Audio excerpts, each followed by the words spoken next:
नमः श्रीवर्धमानाय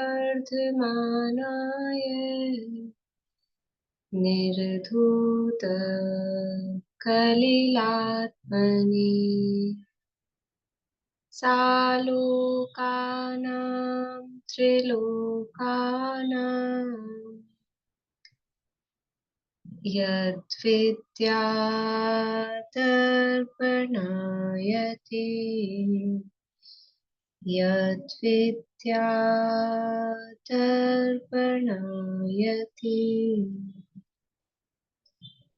सकल पाप मल प्रक्षालक श्रीवर्धमान को करुणामन लोकालोक प्रकाशित करने जिनकी विद्या है दर्पण जिनकी विद्या है दर्पण।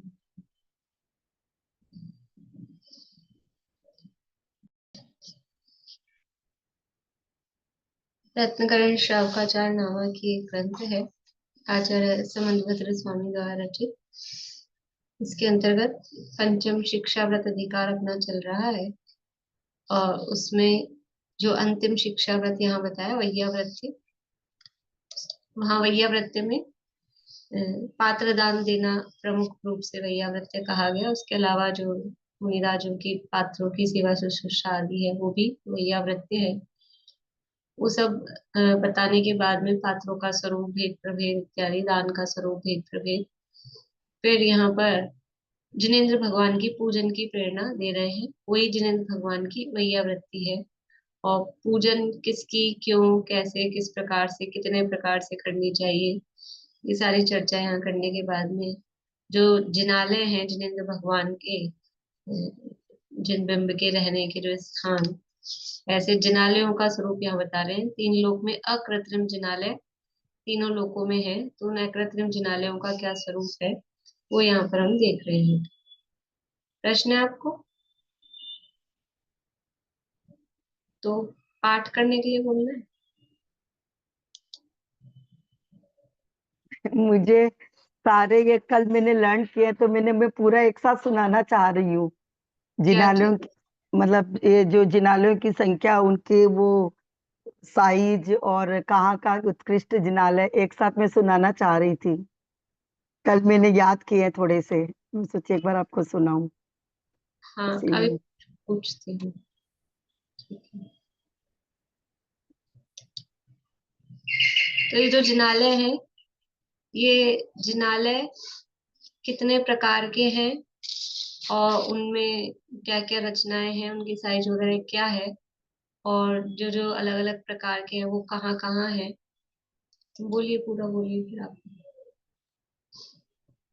पहले 3 तरह के जिनालय हैं, उत्कृष्ट, मध्यम और जघन्य।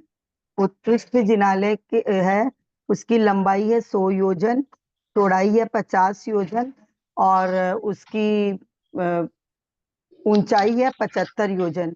फिर जो मध्यम जिनालय है, उनकी लंबाई है 50 योजन और चौड़ाई है 25 योजन और ऊंचाई है 37.5 योजन। फिर जो जघन्य जिनालय है, उनकी लंबाई है 25 योजन और चौड़ाई है 12.5 योजन और ऊंचाई है 18 सही 3/4 योजन। फिर अब जो उत्कृष्ट जिनालय है वो कहाँ कहाँ पर है, तो उत्कृष्ट जिनालय है भद्रसाल वन, नंदन वन, नंदीश्वर द्वीप और स्वर्ग के विमानों में। और जो मध्यम जिनालय है वो है सोमनस वन, वक्षारगिरी और वक्षारगिरी, फिर इस्वाकार पर्वत और इस्वाकार पर्वत पे है कुंडलगिरी, रुचकगिरी और कुलाचल और बीच वाला क्या नाम भूल गई, मानुषोत्तर। मानसोत्तर पर्वत पे, मानसोत्तर पर्वत। और जो जघन्य जिनालय है वो है पांडुक वन में। और जो जम्बू और सालमली वृक्ष पर और विजयाट पर्वत पर एक कोस के जिनालय है। और जो भवनवासी व्यंतर देव और ज्योतिष देव के जिनालय यथा योग्य है। और फिर जो उनके दरवाजे हैं जिनालयों के, जो और जो उनमें भगवान की प्रतिमा है, वो 108 गर्भगृह है, और हर गर्भगृह में 108 प्रतिमा है 500 योजन की। हर गर्भगृह में 108 नहीं है, मैंने 108 गर्भगृह हैं और हर गर्भगृह में एक है, ऐसे करके एक जिनालय में 108 प्रतिमाएं हैं। मतलब 108 गर्भगृह, मैंने पता नहीं, मेरे समझने में गड़बड़ हो गई फिर। हाँ, 108 गर्भगृह हैं तो एक गर्भगृह में एक प्रतिमा, तो एक जिन मंदिर में 108 जिन प्रतिमाएं हैं। एक गर्भगृह में 108 होंगी तो पूरे जिन मंदिर में तो फिर कितनी सारी हो जाएंगी? 108 गर्भगृह, फिर 108 को 108 से गुना करो तो वो तो बहुत ज्यादा हो जाएंगी। ऐसा नहीं। 108 गर्भगृह, और उस एक एक गर्भगृह में एक एक प्रतिमा है, मतलब ये वाला। फिर जो जिनालयों की संख्या है 3 लोक की, उसमें जो वैमानिक जो स्वर्ग में जो जिनालय है वो है 84,97,023, और मध्य लोक में 458, और ऊर्ध्व लोक में 7,72,00,000। इस प्रकार 8 करोड़ सब। एक और बता देती हूँ दरवाजों की साइज। दरवाजों की जो साइज है, मुख्य द्वार है, जो उत्कृष्ट जिनालय का मुख्य द्वार है, उसकी साइज है 16 योजन, वो ऊंची है, और 8 योजन चौड़ी है। और जो उनका पार्श्व भाग में जो जिनाले हैं, उनकी जो साइज है वो 8 योजन ऊंचे हैं और 4 योजन चौड़े हैं। फिर जो मध्यम जिनाले हैं, उनकी ऊंचाई है 8 योजन ऊंचे और 4 योजन चौड़े, और उनके पार्श्व भाग वाले जिनालों की साइज है 4 योजन ऊंचे और 2 योजन चौड़े। फिर जो जघन्य जिनाले हैं, उनकी ऊंचाई है 4 योजन ऊंचे और 2 योजन चौड़े, और जो उनके पार्श्व भाग के जिनाले हैं, उनकी ऊंचाई है 2 योजन ऊंचे और 1 योजन चौड़े। इस तरह मैंने पार्श्व कल भाग याद के किया। जिनाले नहीं, पार्श्व भाग के दरवाजे। सॉरी, पार्श्व भाग के दरवाजे, सॉरी। ठीक है, बढ़िया, बहुत अच्छा, बहुत बढ़िया। तो इस तरह से ये सामान्य से अकृत्रिम जिनालयों का ये स्वरूप है। फिर उसके बाद में हमने और रचनाएं देखी हैं कि उसके बाहर क्या है, उसके अंदर क्या है। तो पहले एक बार बाहर का सामान्य से बताया था।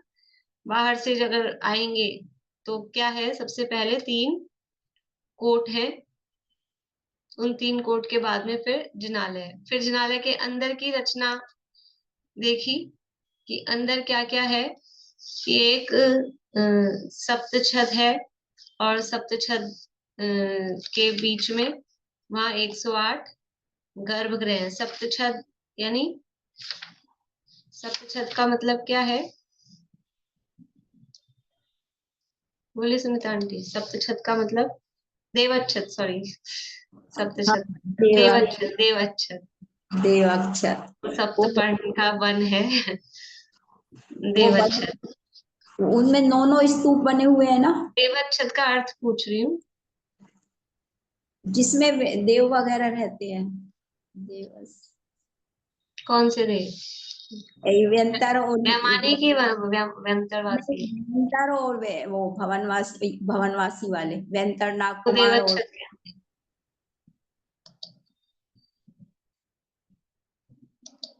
2-3 दिन से पढ़ रहे हैं अपन देवच्छद। गुम्बद सहित जो मंडप होता है ना, वो देवच्छद। हाँ, गुम्बद गुम्बज सहित मंडप को यहाँ लिखा है साफ साफ, गुम्बज अर्थात करके लिखा है, देवच्छद अर्थात गुम्बज छत सहित मंडप। वो देवच्छद देव रहते हैं, और वो देव भी कौन से, जिनेन्द्र देव रहते हैं तो फिर भी ठीक था। आपने तो भवनवासी व्यंतरों को वहां मंदिर में रुका दिया। वो नहीं है, मंदिर में देवच्छद है तो वहां कोई भवनवासी व्यंतर, वो उनके रहने की जगह थोड़ी ना होगी। वो वैसे रहते हैं मंदिर के रक्षक वगैरह, वो अलग बात है, लेकिन वो जिनालय है। ये सब अपन ने कल देख लिया था। और गर्भगृह के अंदर वो वहां पर रत्नों के खंबे हैं, रत्नों के खंभों सहित 2 योजन चौड़ा और 8 योजन लंबा और 4 योजन ऊंचा। 2 योजन चौड़ा, 8 योजन लंबा और 4 योजन ऊंचा, ऐसा गुम्बज सहित एक मंडप है। बोलिए आशा आंटी। तो ऐसे शिखर टाइप समझे कि एक एक प्रतिमा के ऊपर एक एक गुम्बज है, 108 गुम्बज है क्या? नहीं, 108 गुम्बज की एक बात एक नहीं है। प्रतिमा के ऊपर वो जो शिखर होते हैं, जैसे वैसे मंदिरों में जो शिखर होते हैं, वैसे एक एक प्रतिमा पे एक एक गुम्बज है। हाँ, पर ऐसा नहीं यहाँ आया, एक ही देवच्छद की बात है, तो एक बड़ा गुम्बद जैसे होगा उसके बीच में फिर वो गर्भगृह सारे होंगे उस तरह से। और वो वीडियो में तो अलग से ही बीच में बनाया है, आपने देखी वीडियो? हाँ। तो वो वीडियो में तो अलग से खंबे बना के और वो अलग से उसमें बनाया जैसे है। अभी मंदिर में सब जो होता है, जो लिखा गया है ना उसके आधार पे सब कल्पना से ही बनाए गए हैं।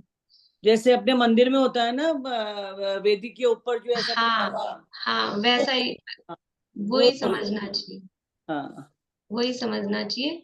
जैसे मुझे तो थोड़ा जो बड़ा मंदिर है, या समझ लीजिए शहर में भरी चंद जी का मंदिर है, अपना बड़ा मंदिर टोडरमल जी वाला है, तो बीच में जैसे जो मेन वेदी है वहां बड़ा वो है, फिर चारों तरफ और भी वेदियां, जो अपन वेदियां बोलते हैं उनको गर्भगृह समझ सकते हैं। तो वो पूरा मंदिर ही इस तरह से उसी टाइप से ये है।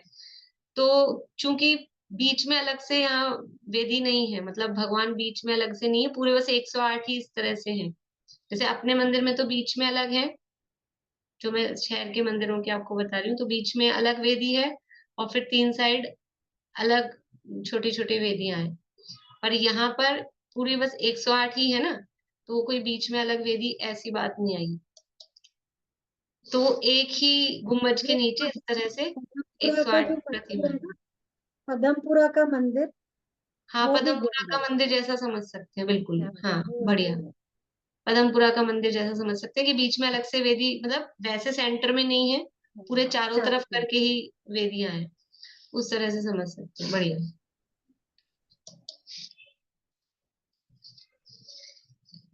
फिर प्रतिमाएं कैसी हैं उसका स्वरूप अपन ने देख ही लिया था। फिर कल जो अपन ने देखा था कि क्या क्या है गर्भगृह के बाहर, गर्भगृह में वो प्रतिमाएं हैं, भगवान है, अब उसके बाहर का क्या समझ लो वैभव है। तो स्वर्ण कलश हैं और धूप घट हैं, मालाएं हैं, घंटियां हैं, और जो है उनकी संख्याएं सारी यहाँ बताई थी। कि गर्भगृह के बाहर जो देवच्छद है उसके आगे बीच के भाग में चांदी और स्वर्णमयी 32,000 कलश हैं, सोने चांदी के 32,000 कलश हैं। और जो द्वार है, द्वार के दोनों साइड में 24,000 धूप घट है। अंदर की साइड यानी 24,000 दोनों साइड में है, तो 12,000 समझ लो ऐसा धूप घट है। और द्वार के बाहर की साइड, बाहर की साइड मालाएं हैं, तो 24,000 स्वर्ण मालाएं हैं और 8,000 मणिमय मालाएं हैं। इस तरह से उस द्वार के बाद बाहर मालाएं लटक रही हैं।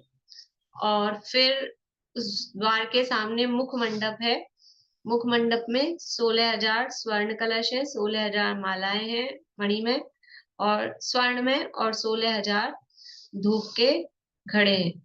मतलब अंदर में जो था, अंदर एक कलश अंदर थे और द्वार के बाहर मालाएं और धूप घट थे। और जो ये मुख मंडप है, उस मुख मंडप में कलश भी हैं, मालाएं भी हैं और धूप घट भी है। इसी तरह से छोटे द्वारों पर भी अलग अलग संख्या में, इससे आधी आधी संख्या में, ये बराबर इसमें चार्ट में पूरा दिया है। अब किसी ने याद किए हैं ये कितने कितने धूप घट है, कितने कितने स्वर्ण कलश है? कल पूछूंगी मैं ये, लेकिन आज सब नहीं करके आए नीता आंटी, तो सबको चांस दे देते हैं। आप सुना दीजिए आज, बाकी लोगों से कल पूछते हैं। बोलिए, आवाज बंद है आपकी, आवाज नहीं चालू होगी। अभय जी शायद, अभय। हाँ, हाँ जी, इसमें जो है देवच्छद तो एक है ही बीच में, और फिर उसके बाद में से 32,000 कलश है और 32,000 वो वे हैं धूप घट, नहीं 24,000 धूप घट है और 32,000 मालाएं हैं, वो चांदी और स्वर्णमयी। ये अंदर के हिस्से में है, बाहर के हिस्से में मालाएं, मालाएं सोने की और रत्नों चांदी, की, रत्नों की, रत्नों की और सोने की मालाएं हैं। और जो माल- कलश है वो सोने चांदी के हैं। वो सोने चांदी के, वो स्वर्णमयी और रत्नमयी है मालाएं, और कलश चांदी और सोने के हैं, है ना हम्म जी। और हाँ 24,000 धूप घट है। मैंने हाँ रात का नक्शा देखा ना, उससे अच्छा लगा। और भी आपको बताऊं, आपके कहने से रात को देखा मैंने, बड़ा सुंदर लगा।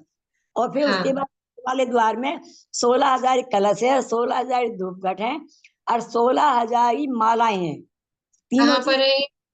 बाहर की तरफ, बाहर मुख मंडप में? मुखमंडप पर। मुख मुखमंडप। मंडप में। हाँ जी। तो एक तो मैं आपसे बीच में कहना चाह रही थी कि वो तो मुझे सारा सुंदर लगा, लेकिन जो बीच में ये देवच्छद कह रहे, ये तक छतरी सी जैसे मंदिर में जाने से पहले बनी हुई है ना, ऐसे लग रहा हाँ है जैसे धूप से बचने वाली सी तो चीज हो गई। देवच्छद उसमें मुझे भी कम जमा, वो थोड़ा है, लेकिन वो जो नाप दी है ना, तो वो हाँ जी, हाँ लंबाई ज्यादा है, चौड़ाई कम है। नाप में 8 योजन लंबा है और चौड़ाई हाँ 2 योजन की है और ऊंचाई 4 योजन की, तो उस हिसाब से वो ऐसा बना है। और फिर खंबे हैं, बिल्कुल। तो खंबे हाँ भी हाँ बनाए हैं। हाँ, वो उस तरह से वो ऐसा दिख रहा है मुझे। इसलिए वो तो बिल्कुल ठीक बैठता है नाप के हिसाब से। और गुम्बद के हिसाब से लगाओ तो कैसी भी लगा लो, हाँ आचार्य ने कैसे पढ़ा वैसे बना दिया, इसलिए सुंदर लगा मुझे। बात ये बची, यही चलिए मुख्य द्वार फिर वही पढ़ी। ठीक है, बढ़िया। मैं देख के बहुत अच्छा लगा। अब ये तो इन्होंने मोटा मोटा बता दिया कितने कलश हैं, कितने वो हैं। अब मतलब ऐसा नहीं कि अब आगे बढ़े, उसी को फिर से मतलब एक पहले कलश मालाएं ये सारी संख्याएं बता दी, अब और मुख मंडप कैसा है तो उसकी लंबाई चौड़ाई और वो सब वो अब बता रहे हैं। मैम जो मध्यम जिनालय है उसमें जैसे गजदंत का नाम नहीं है, जो कुलाचल के साथ ही गजदंत को माना जाएगा क्या? कुलाचल जो लिखा हुआ है, आपने क्लास मिस हो गई ना, तो आपने शायद सुनी नहीं है क्लासेस। मैंने क्लासेस नहीं सुनी, मैंने बुक से हाँ ही तो देखा है। हाँ तो क्लासेस भी सुननी चाहिए ना, तो जो विशेष बात है वो क्लास में बताई मैम जाएगी। टाइम ही नहीं था, बहुत बिजी आपके पास थी। टाइम नहीं है तो फिर आप औरों के पास तो क्या होगा। शादियां थी मैम बहुत वक्षारों को सारी। गजदंतों को वक्षारों में ले लेते हैं। गजदंत को वक्षार में। धूपघट क्या होता है? क्या धूपघट चीज? क्या? धूपघट क्या होता है? धूपघट घड़ा होता है, उसमें धूप, ये जैसे धूप अच्छा, सुगंध दशमी के दिन नहीं चलो। लगाते हैं कई हाँ हाँ मंदिरों में। हाँ, समझ आ वो गया। वो। ठीक। अरे आप लोग हैंड रेज ही करते रहेंगे तो फिर अपना विषय बिल्कुल नहीं आगे मुझे तो बढ़ेगा। ऐसा मुख मंडप समझ में नहीं आया। तो वही तो समझा रहे हैं ना, थोड़ी तो मतलब छोटी छोटी बातों को थोड़ा फिर लास्ट के लिए रखा करिए कि विषय आ जाए अगर, तब अपना मतलब फिर वो आगे नहीं बढ़ पाता है, फिर बाकी लोग बोर हो रहे हैं। चलिए माफी चाहती हूँ किसी को बुरा लगा हो तो, लेकिन थोड़ा आगे मुख मंडप का विस्तार कहते हैं। 209 पेज है रत्नगंज शावकाचार में।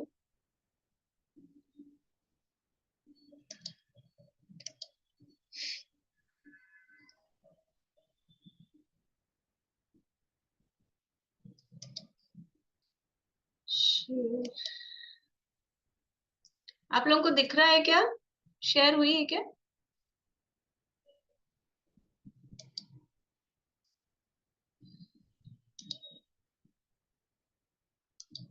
चलिए शेयर नहीं हो रही, जाने दीजिए।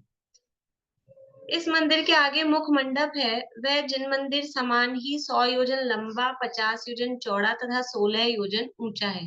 अब ये कहाँ होगा? ये मंदिर के बाहर, वापस बाहर आ गए हैं। मतलब ऐसा नहीं कि अलग से कोई है। मंदिर पहले गर्भगृह बताया, फिर उसके बाहर की बताई, अब एकदम मंदिर के बाहर आ गए हैं, आउट में, बाहर में। तो उसके आगे मुख मंडप है, वह जिन मंदिर के समान है, क्योंकि उसके आगे की वो है व्यवस्था। तो जितना मंदिर का विस्तार है उतना ही उसका विस्तार है। तो लोई 100 योजन लंबा, 50 योजन चौड़ा, लेकिन ऊंचाई वो 75 योजन नहीं है, वो 16 योजन ऊंचा है। उस मुख मंडप के आगे चौकोर प्रेक्षण मंडप है। ये तो मुख मंडप हो गया 100 बाई 50 का। और फिर उसके आगे मतलब आगे अब बाहर जाते जाना है, आगे का मतलब बाहर आउटर में। उसके आगे प्रेक्षण मंडप है, वो 100 योजन चौड़ा, 100 योजन लंबा। चौकोर बोल रहे हैं तो जितनी लंबाई है उतनी ही चौड़ाई है। 100 योजन लंबा, 100 योजन चौड़ा और 16 योजन से थोड़ा अधिक ऊंचा है। जो मुख मंडप था वो 16 योजन ऊंचा था और ये 16 योजन से थोड़ा ऊंचा है।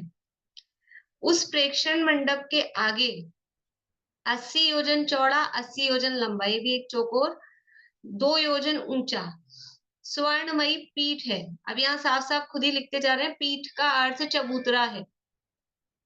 पीठ का मतलब ये अपनी पीठ नहीं, पीठ पीठ स्थापनम करोम्यम, कहाँ करते हैं पीठ की स्थापना?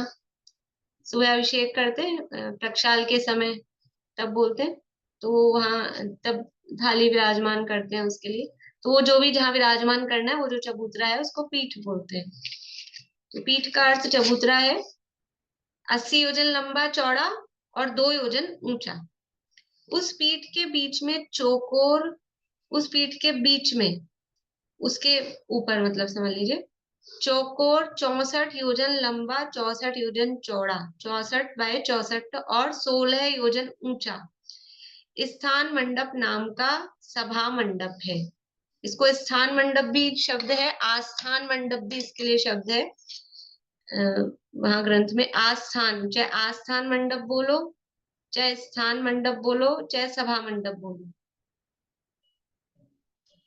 मतलब जैसे जो अपना हॉल हो जहाँ कार्यक्रम हो कुछ, उसको आस्थान मंडप, सभा मंडप जिसे बोलते हैं, ऐसा पांडाल जैसे बना लेते हैं अलग से।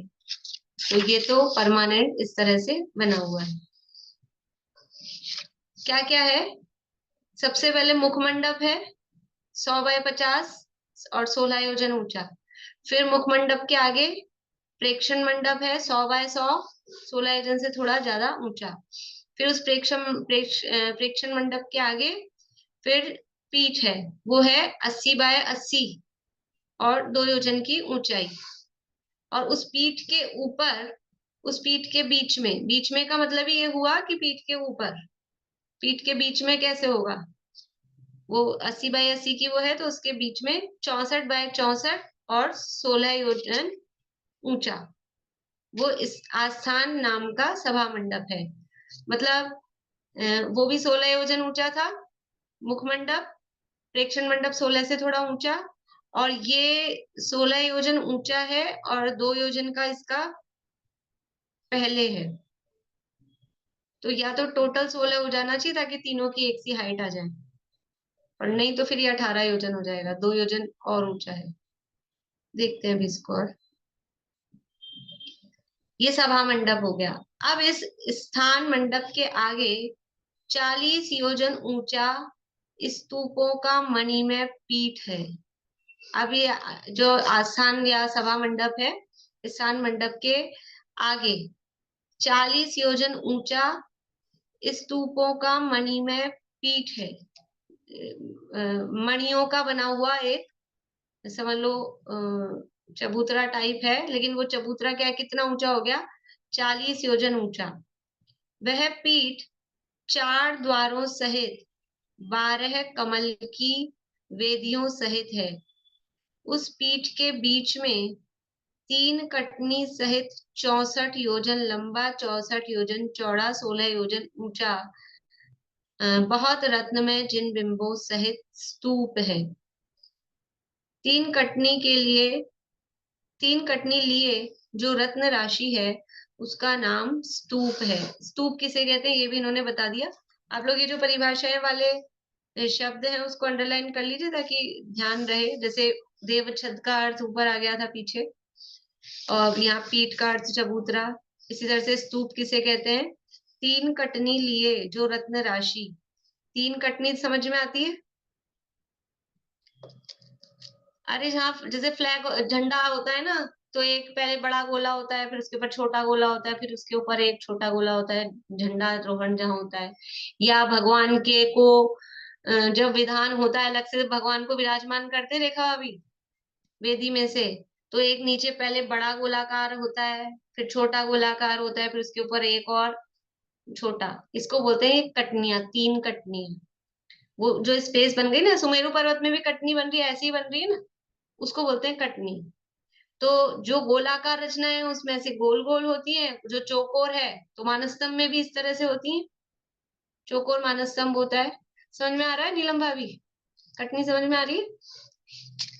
तो ऐसा, तो 3 कटनी लिए जो रत्न राशि है उसका नाम स्तूप है। और ये स्तूप कितना है, 64 योजन लंबा, 64 योजन चौड़ा और 16 योजन ऊंचा। कहाँ पर है ये? उस पीठ के बीच में। और वो पीठ कहाँ है? वो पीठ है स्थान मंडप के आगे, सभा मंडप के आगे। पहले तो मणिमय पीठ है 40 योजन की ऊंचाई वाला, और उस पीठ के बीच में स्थान मंडप के आगे 40 योजन ऊंचा स्तूपों का मणिमय पीठ है। वह पीठ 4 द्वारों सहित 12 कमल की वेदियों सहित है। उस पीठ के बीच में फिर 16 योजन ऊंचा वो स्तूप है और उस स्तूप के ऊपर जिनबिंब विराजमान है। इस प्रकार के 9 स्तूप हैं। तो अब ये 9 स्तूप कहाँ से आए? ये अलग है क्या? अपन ने शुरू में पढ़े थे ना कि हर द्वार के सामने जो जो वो थी कोट थे, उन कोटों में चारों तरफ द्वार थे, हर द्वार के सामने एक एक मानस्तंभ और 9 स्तूप थे। ये वही वाले हैं। अब बाहर आते जा रहे हैं ना, तो वो वाली रचना पहले बाहर से मोटा मोटी रचना बता के अंदर ले गए थे, अब अंदर से वापस बाहर की तरफ ला रहे हैं। मतलब ये कोई अलग एक्स्ट्रा और नहीं है, वही वाले हैं जो 9 स्तूप बताए थे पहले वो। तो उसके ऊपर एक जिनबिंब विराजमान है। इस प्रकार के 9 यानी 9 स्तूप हैं, उनका स्वरूप क्रम से बताते हैं। ये समझ में आया सबको? ये नहीं समझ में आया? ये उसमें नहीं है ना कमल वाला, उस वीडियो में ये कमल की रचना उसमें नहीं है ना? मेरे को भी वो लग रहा है उसमें तो थी नहीं ये रचना। आप कुछ कह रहे हैं दीपिका जी? यही यही कह रही हूँ कि उसमें तो कमल तो नहीं थे। और ये जो मतलब ये जो पीठ है इसी के ऊपर पहले तो ये 64 योजन, फिर उसके ऊपर फिर 64, ये चीज कुछ क्लियर समझ नहीं आ रही। ये ऐसे ही लिखा हुआ है और मैंने भी यही देखने को सुबह वापस से उसको देखा था, लेकिन वो कमल तो दिखे नहीं उसमें। पहले 40 योजन की पीठ है, फिर उसके ऊपर 64 योजन लंबा और चौड़ा वहां गोल दिखाया था। 1 मिनट रुकिए।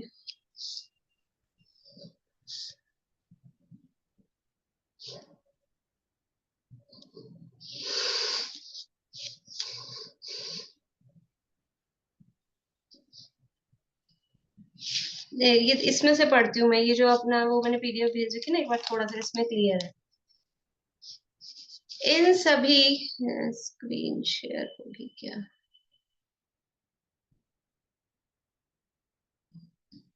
मैं पढ़ती हूँ। इन सभी मंडपों के मतलब सभा मंडप है, यहाँ तक की बात हो गई। 64 योजन लंबा चौड़ा और 16 योजन ऊंचा सभा मंडप है। फिर इस मंडप के आगे पूर्व दिशा में 80 योजन लंबा चौड़ा और 40 योजन ऊंचा चौकोर रत्नमयी स्तूप पीठ है। उसकी चारों दिशाओं में 4 द्वारों सहित 12 वेदियां हैं। यानी वो जो स्तूप है उसकी चारों दिशाओं में 4 द्वार, एक एक यानी द्वार है, चारों दिशाओं में 4 द्वारों सहित 12 वेदियां हैं। तो हर द्वार के आगे 3 वेदियां हो गई, जो यहाँ लिखा है ना।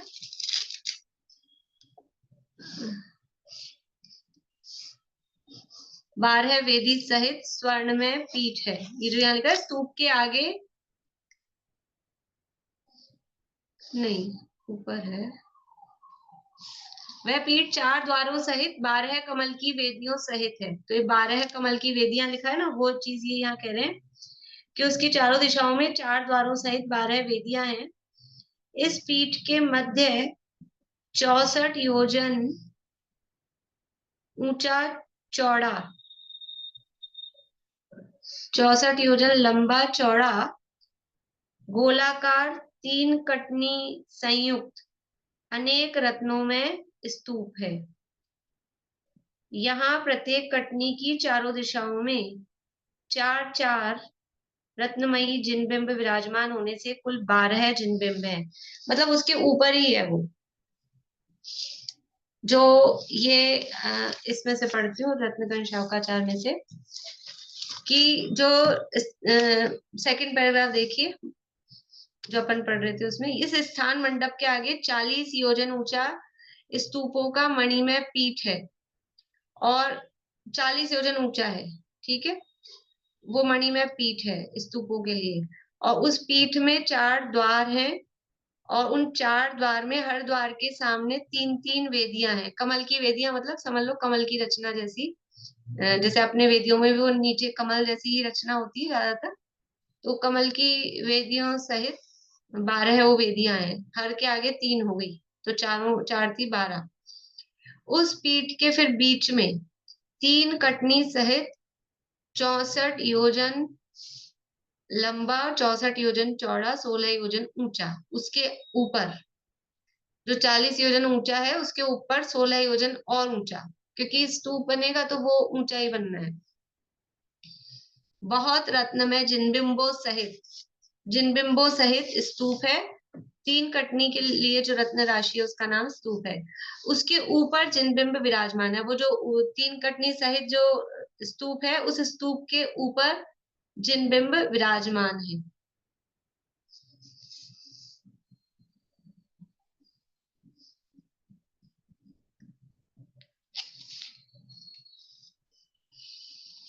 यहाँ ये नहीं लिखा है, पर इस वाली में मैं 1 मिनट आप लोगों को, मैंने आज ओपन नहीं की है, 1 मिनट में आपको निकालती हूँ।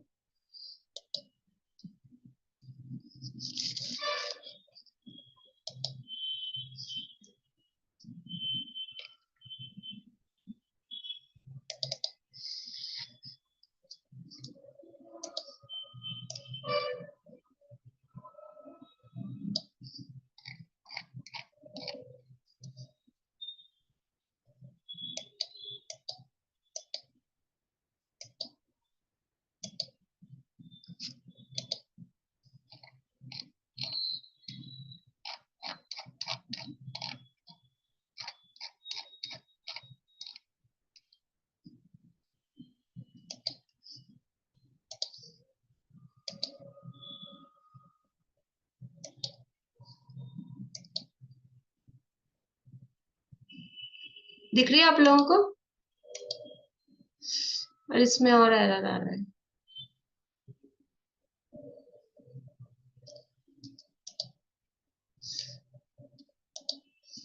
नहीं दिख रही ना? ये शेयरिंग नहीं हो रही, कोई एरर आ रहा है। चलिए मैं फिर से पढ़ के सुनाती हूँ आप लोगों को इसमें से। इन सभी मंडपों के आगे आप अपने उसमें मिलाते जाइए, रत्नगंज शावकाचार में, ठीक है ना? तो जहां थोड़ा सा वो है वो समझ में आ जाएगा।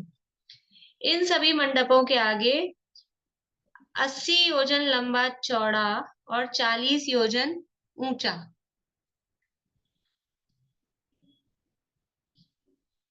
चौकोर रत्नमयी स्तूप पीठ है। इस आसान मंडप ये तो था 64 योजन लंबा चौड़ा,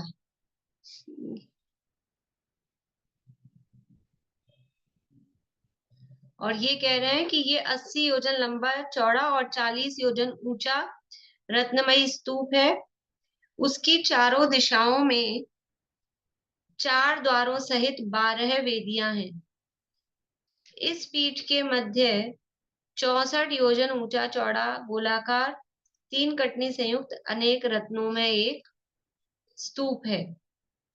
प्रत्येक कटनी की चारों दिशाओं में 4-4 रत्नमयी जिनबिंब विराजमान होने से कुल 12 जिनबिंब हैं।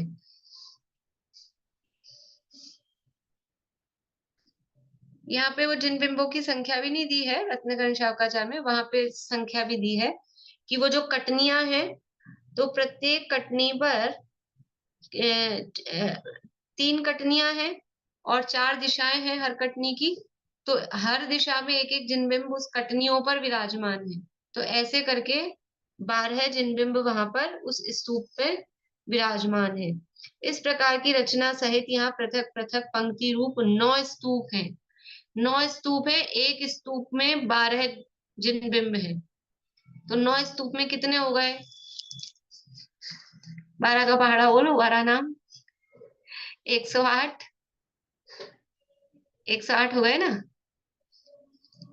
तो इस तरह से वो स्तूप है। अब आगे पढ़ते हैं अपन, फिर और कुछ होगा तो कल और इसको विशेष देख लेंगे, कुछ और समझ में आएगा तो। यहीं से बढ़ते हैं रत्नगंज शावकाचार से। उसके ऊपर जिन बिंब विराजमान है, इस प्रकार के 9 स्तूप हैं, उनका स्वरूप क्रम से बतलाते हैं। स्तूप के आगे 1000 योजन चौड़ा लंबा, चारों ओर 12 वेदी सहित स्वर्णमय पीठ है। उस पीठ के ऊपर 4 योजन लंबा, 1 योजन चौड़ा एक पेड़ स्कंध, स्कंध मतलब पेड़ है। अब यहाँ पर देखो कितनी रचना है, मतलब एक एक्रोस्थिरम जिनालय की ही कितनी सारी उसकी परिकर है, कितना बाहर और वो सब है। ये तो यहाँ तक की बात हो गई। अब और आगे चल रहे हैं तो फिर वापस से 1000 योजन लंबा चौड़ा और 12 उसमें वेदियां सहित ऐसा एक फिर से पीठ है। वापस एक चबूतरा है 1000 योजन लंबा चौड़ा। उस पीठ के ऊपर 4 योजन लंबा चौड़ा एक स्कंध है, यानी एक 4 योजन की लंबा चौड़ाई का पेड़ है।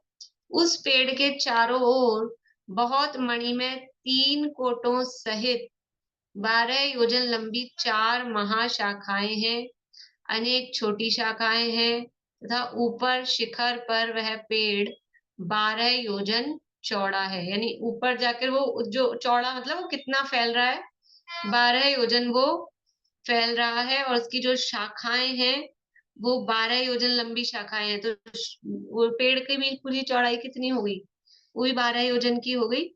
और ऊंचाई है 4 योजन का लंबा कह रहे हैं, 4 योजन लंबा और 1 योजन चौड़ा। ये तो नीचे से है वो तना उसका, और जो शाखाएं हैं वो 12 योजन लंबी हैं और ऊपर जाके 12 योजन की उसकी चौड़ाई हो रही है। इस तरह से ये अनेक प्रकार के पत्ते, फूल तथा फलों से युक्त है। इस प्रकार के 1,40,120 वृक्षों के परिवार सहित सिद्धार्थ और चैत्य नाम के 2 वृक्ष हैं। 1,40,120 कहीं थी क्या संख्या पहले, कहाँ थी?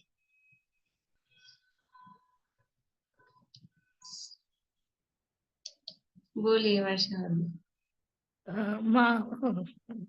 पद्म महापद्म सरोवर में 1,40,000 के फूल थे ना, कमल के। कमल की? कमल के पुष्प थे उसके अंदर सरोवरों में 1,40,000। और बोले दीपिका जी। जम्बू वृक्ष और शालमली वृक्ष के जम्बू शालमली वृक्ष थे ना, उनके भी परिवार वृक्ष इतने ही थे। तो उतना ही उसी तरह का ये पूरा, जैसे जम्बू शालमली वृक्ष का स्वरूप है उसी तरह से, मतलब वृक्ष भी है। चैत्य वृक्ष है तो अकेला नहीं है कि एक अकेला, उसका पूरा परिकर वहां पर साथ में है। तो एक चैत्य वृक्ष है और एक सिद्धार्थ वृक्ष है। आपको अंतर बताया था एक दिन मैंने, चैत्य वृक्ष किसे कहते हैं और सिद्धार्थ वृक्ष किसे कहते हैं? बोलिए आशांति। चैत्य वृक्ष में तो अरिहंत की प्रतिमा बताई थी यहाँ पे, और सिद्धार्थ वृक्ष में सिद्ध भगवान की प्रतिमा। जिस वृक्ष के नीचे अरहंत भगवान की प्रतिमा हो वो चैत्य वृक्ष कहलाता है, और जिस वृक्ष में सिद्ध भगवान की प्रतिमा हो वो सिद्धार्थ वृक्ष कहलाता है। तो ये दोनों वृक्ष हैं वहां पर। 1,40,120 वृक्षों के परिवार सहित सिद्धार्थ और चैत्य नाम के वृक्ष हैं। उन वृक्षों के मूल में पीठ है, मतलब वही चबूतरा है। सिद्धार्थ वृक्ष के मूल की पीठ में उसके ऊपर 4 दिशाओं में 4 सिद्धों की प्रतिमा विराजमान है। जो सिद्धार्थ वृक्ष है उसके जो नीचे पीठ है, उस पीठ पर मतलब नीचे ही विराजमान है।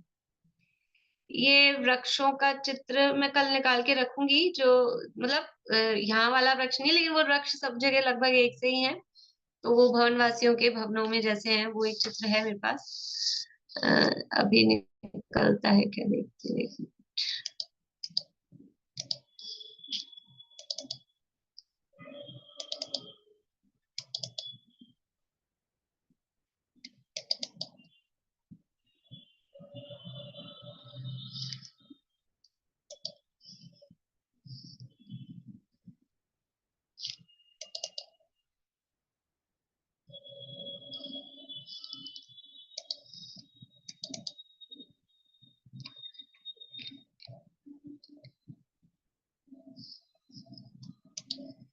देखिए वृक्ष का चित्र मैं दिखाती हूँ आपको।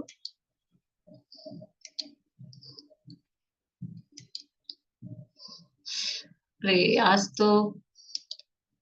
सब गड़बड़ है। शेयर ही नहीं हो रही है, कल ही देखेंगे। कुछ इसमें एरर आ ही रहा है।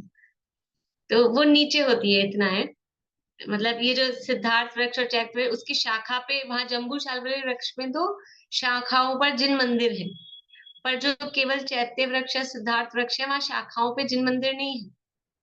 वहां पर नीचे जो पीठ है, वहां पीठ पे जिन प्रतिमाएं विराजमान है।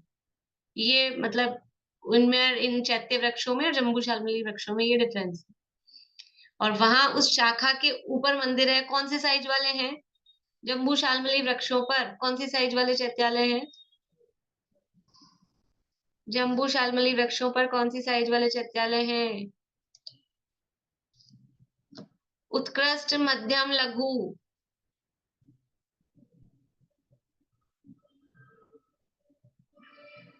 3 उंगली दिखा रहे हैं, कोई 2 उंगली दिखा रहे हैं, गजब 1 उंगली दिखा रहे हैं। अरे 4 होना चाहिए आंसर।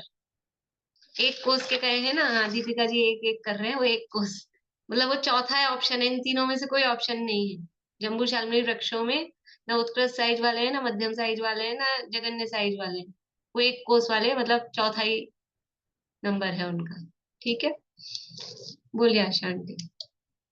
ने पेड़ तो पूरे इसमें दिखा रखे हैं, चारों नीचे प्रतिमाएं समेत, इसमें वीडियो में।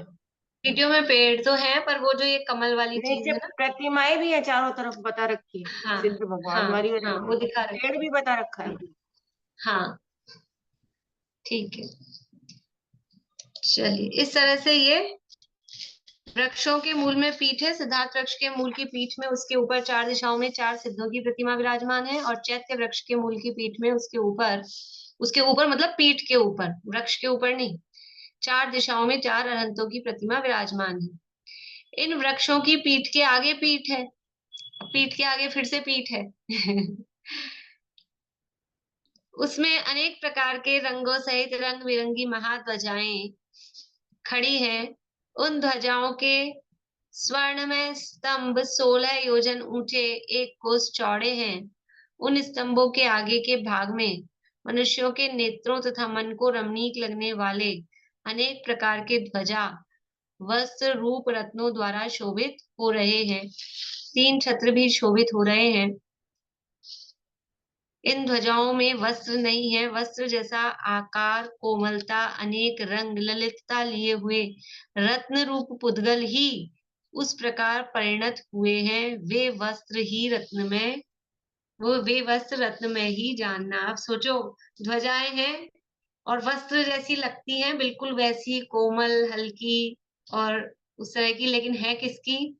कपड़े की नहीं है, कपास की, कपड़े की, वो रत्नों की ध्वजाएं ऐसी हैं जो कपड़े जैसी लगती हैं। और अनेक प्रकार के उनके ऊपर चिन्ह और चित्र वगैरह बने हुए हैं। आपको कोई कुछ ख्याल आ रहा है ये कहाँ चलते जा रहे हैं? देखो, जो सिद्धार्थ वृक्ष और चैत्य वृक्ष जो बताया ना, और वहां मंदिर है। अपन ने स्टार्ट किया था तो बाहर से अंदर आए थे। मैं आज 2-3 बार बोल चुकी हूँ ये बात। तब हम बाहर से अंदर आए थे तो हमने देखा था 3 कोट है। तो पहले और दूसरे कोट के बीच में क्या था? वन थे। दूसरे और तीसरे कोट के बीच में ध्वज भूमि थी ना, ध्वजाएं थी। और तीसरे कोट और मंदिर के बीच में चैत्य भूमि। तो ये जो अभी अपन ने सिद्धार्थ वृक्ष और ये जो पढ़ा है ना, ये चैत्य भूमि हो गई है। वहां चैत्य प्रतिमाएं थी। चैत्य का मतलब क्या? चैत्य का मतलब जिन प्रतिमाएं। तो इतने सारे वृक्ष हैं और वहां पर वो प्रतिमाएं विराजमान है, तो वो चैत्य भूमि का वर्णन हो गया। अब ये आगे कहाँ आ गए हैं? जो बीच में दूसरे और तीसरे कोट के बीच में जो ध्वज भूमि थी, मतलब ध्वजाएं थी, अब उन ध्वजाओं का वर्णन यहाँ पर ये कर रहे हैं। ख्याल में आ रही है बात? मोटी मोटी रचना तो ऐसा समझ में आ रही ना। अब लंबाई चौड़ाई ऊंचाई याद रह जाए, अच्छी बात है। अभी रट भी लेंगे, थोड़े दिन बाद भूल भाल ही जाएंगे जहां तक है, लेकिन फिर भी एक बार याद करें, अच्छी बात है। पर मोटा मोटा ऐसा अपने को ख्याल में आ रहा है क्या क्या है इतना वर्णन। तो ये इस तरह से ये ध्वजाएं हैं। ध्वजाओं की संख्या नहीं दी है यहाँ पर।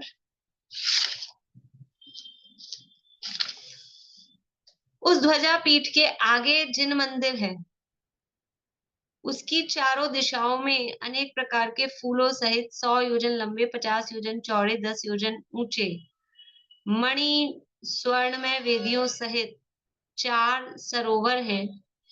उसके आगे जाने के लिए रास्ता है।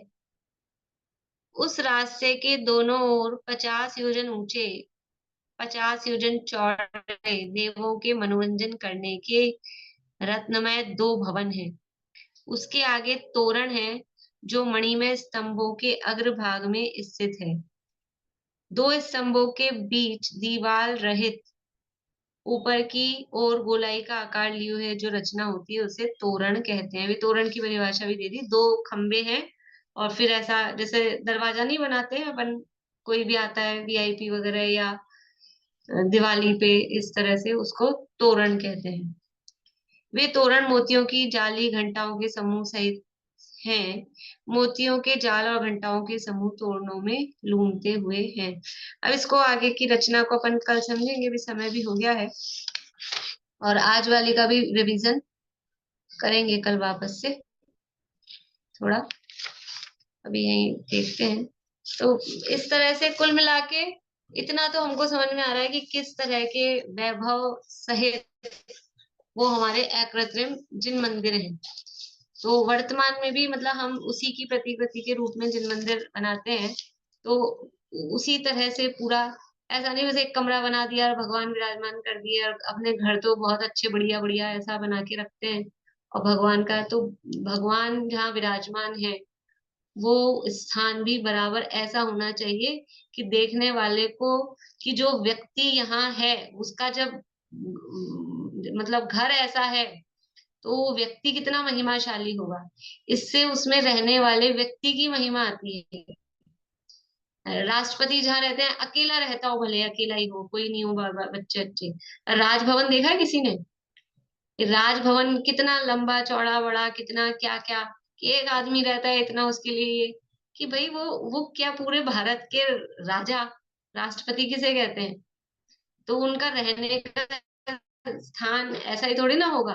तो इसी तरह से 3 लोक के नाथ हैं, तो वो जहाँ विराजमान है और सदा शाश्वत विराजमान रहते हैं, तो वो स्थान भी इसी तरह से जो सब तरह से मतलब देखने में भी रमणीय है, उत्तम से उत्तम वहां पर सारी जो सामग्री है वो उत्तम से उत्तम वहां पर यूज हुई थी। बोलिए। ये कह रही थी, ये जो सब अभी ध्वजाएं और ये बताइए, मेरे हिसाब से ये चैत्य भूमि का ही लग रहा है मुझे, क्योंकि मैंने जो सब वहां देखा उस हिसाब से हाँ, ये आगे फिर से मंदिर आ रहा है ना, इसके आगे मंदिर, ऐसा लगा चैत्य भूमि का ही वर्णन चल रहा है। देखेंगे एक बार और, देखूंगी फिर से।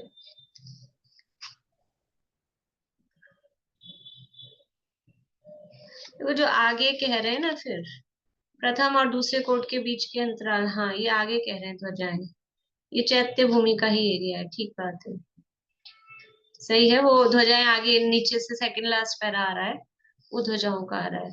ये चैत्य भूमि का ही चल रहा है। फिर अभी ध्वजा भूमि आएगी और फिर वन भूमि आएगी। ठीक है। ये मंदिर वाली जगह में इनमें इनमें क्रीड़ा करने के स्थान क्रीडन गृह क्यों बनाए जाते थे? ये तो सारे भगवान की जगह है, सब चीजें तो काम की नजर आ रही है, ये क्रीडन गृह क्यों बनाते थे? अब जैसे समावरण में नहीं होती कि नाट्यशालाएं और ये सब, तो ये मंदिर के बाहर की जगह ऐसे है कि लोग ये तो चैत्य भूमि वाली जगह ही है। हाँ है, लेकिन फिर भी है तो आउटर में। तो ऐसा है ना कि जैसे कुछ उसके लोभ में आ जाए कि ये भी यहाँ पर है, तो इस बहाने जैसे ऐसा होता है ना, अपन कहीं क्या यात्रा का प्रोग्राम बनाते हैं तो ऐसी जगह बनाते हैं कि वहां अपना कोई क्षेत्र भी हो और कोई हिल स्टेशन भी हो, तो बच्चों को उसका हिल स्टेशन का लोभ रहे, अपने को तो यात्रा का, ऐसा करके। तो अपन इस बहाने मतलब वो बच्चे इस बहाने मंदिर आ जाते हैं और अपने को भी घूमने को मिल जाता है दोनों तरह से, ऐसे करके वहां वो है। समझ लीजिए। समाज में भी इसी तरह से। और फिर जो कोई मान लो ऐसे विषय कषाई जीव हैं वो वहीं अटक जाते हैं, छट भी जाते हैं, लेकिन उसके मतलब उस तरह से कि कोई भी कमी नहीं, कोई कहे कि हम तो वहां नहीं जाएंगे, वहां क्या है, तो ये मनोरंजन की भी जगह है तुम्हारे लिए, आओ तो दर्शन तो करो। चलिए, आज तो समय ज्यादा हो गया है। जय जय।